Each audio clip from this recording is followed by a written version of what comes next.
Fiori per Sara, preghiere e messaggi d'affetto per la mamma Maria Grazia. Qualcuno ha deposto anche un pupazzo azzurro per sua figlia. Il paese di Bovolenta si stringe attorno alla famiglia Burattin. La morte di Sara, massacrata a coltellate dal compagno Alberto Pittarello, che poi si è tolto la vita.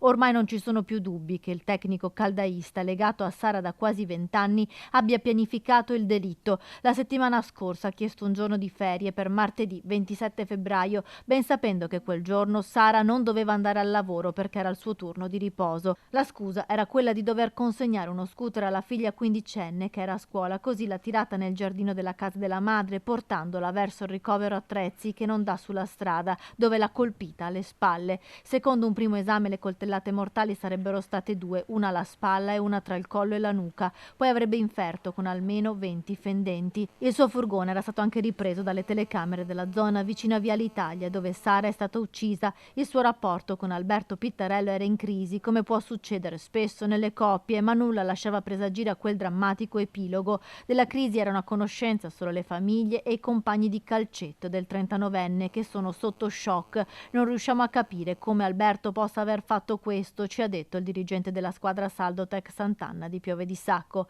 La stessa mamma di Sara ai carabinieri avrebbe detto di non averli mai visti litigare.